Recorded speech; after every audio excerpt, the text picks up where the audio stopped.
उमा आज सुबह से ही बड़ी तेजी से अपना काम निपटा रही थी। उसके पीछे की वजह भी काफी खास थी। उसको पूरे 3 साल बाद अपने मायके जाने का मौका जो मिला था।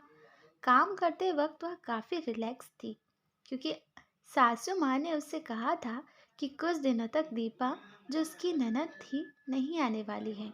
उसकी ननद एक 100 के बराबर थी। उस शादी करके जब घर आई थी, तब दीपा को अपने बहन की तरह प्यार करती थी, क्योंकि उसे खुद की कोई बहन नहीं थी। लेकिन कुछ ही हफ्तों में उसे ये पता चल गया था, उसकी ननद किसी जेलर से कम नहीं है। हालांकि दीपा का ब्याह हो चुका था, लेकिन उसे अपने ससुराल वालों की किसी भी प्रकार की चिंता नहीं थी।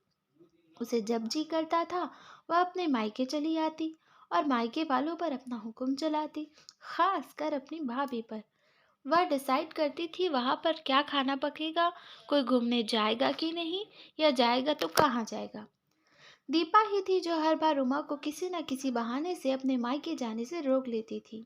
लेकिन आज का दिन कुछ अलग था, क्योंकि माँ के कहने पर दीपा के पति ने उसके मायके जाने का इंतजाम कर दिया था। ट्रेन की भी टिकट बुक हो चुकी थी।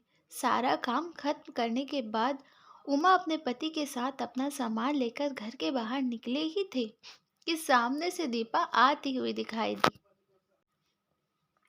दीपा, जिसके मुंह पर बड़ी सी स्माइल और आंखों में चमक थी, वहीं दूसरी तरफ उमा की आंखों में उसको देखकर पानी आ गया था, जो बस आंसू के रूप में छलकना बाकी था। भैया भाभी के पास आकर दीपा ने कहा, क्यों भैया, कहाँ चले? अपनी पत्नी के साथ सैर सपाटा करने के लिए? अपनी बहन को भूल गए क्या? दीपक ने पापा ने कहा। कहा, कहीं सैर सपाटा करने नहीं, तुम्हारी भाभी को मायके छोड़ने जा रहा हूँ। अच्छा, मैं आई और भाभी जाएगी। क्या आपकी पत्नी को मेरा आना पसंद नहीं है? दीपा ने भाई भाभी को टोंट मारते हुए कहा। मन में उदासी और आंखों में नमी लिए हुए उमा पलटकर घर के अंदर जाने लगी, क्योंकि उसने मान लिया था कि इस बार भी दीपा की वजह से उसके मायके जाना कैंसिल हो जाएगा। लेकिन तभी सामने उसकी सासू माँ आई और बोली, तुम दोनों अभी तक रेलवे स्टेशन नहीं गए? क्या गाड़ी के पीछे दौड़ते हुए जाओगे? दीपा बीच में टपकते हुए बोली, यह क्या कह रही हो माँ?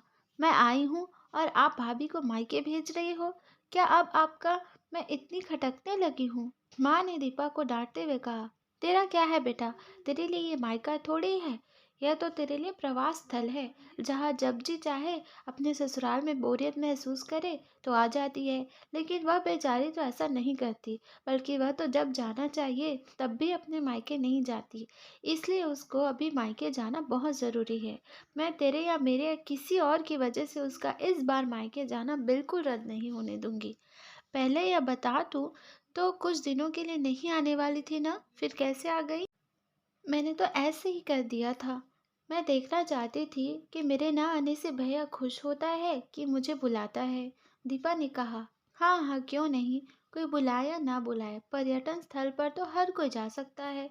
अब की बार मेरी बहू को उसके पर्यटन स्थल पर, यानी कि उसके मायके जाने दे। बेचारी ने सिर्फ अपने भाई की शादी देखी है, और अब तो उसके भाई को बच्चा भी हो गया है। उसका मुंह तक नहीं देखा उसने। उसे भी अपने हिस्से का सुख भोगने दे।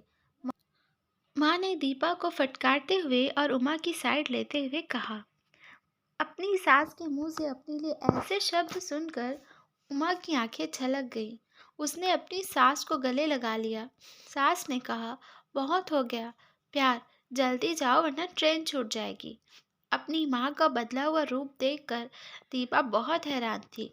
उसे यकीन नहीं हो रहा था कि यह वही माँ है जो उसका हर कहा मानती थी और हमेशा उसका पक्ष लेती थी, चाहे बहू सही हो या गलत। वही माँ ने अपने मन में अपनी उस दोस्त को धन्यवाद दे रही थी, जो कि कुछ दिनों पहले उसके घर आई थी और कुछ दिन तक रही थी, और जाते जाते उसकी आंखें खोल गई थी। सहेली ने उन्हें बताया था कि वह अपनी बेटी का मुंह छोड़ दे, वरना अपने बहू और बेटे के मन में अपनी इज्जत खो देगी। बिना सोचे समझे, बिना अच्छे बुरे का विचार किए हर फैसला सिर्फ अपनी बेटी के हिसाब से लेना सही नहीं है। रेलवे स्टेशन पर ट्रेन के डिब्बे में बैठी उमा के चेहरे पर एक बहुत प्यारी मुस्कान थी, जिसे देखकर दीपक को महसूस हुआ कि यह वही प्यारी मुस्कान है जिसे उसने 3 सालों से देखी नहीं थी। सच ही तो है, मायका महिलाओं के लिए पर्यटन स्थल ही तो होता है, जहां वह अपने ससुराल की सारी चिंताएं, टेंशन भूल कर कुछ दिन आराम से रह सकती है। फ्रेंड्स, क्या आपकी भी सास इतनी अच्छी है? कमेंट करके ज़रूर बताएं। वीडियो पसंद आई हो तो वीडियो को एक लाइक ज़रूर करें और ऐसी ही और भी स्टोरीज़ पाने के लिए मेरे चैनल को सब्सक्राइब करें और बेल आइकन को प्रेस करें।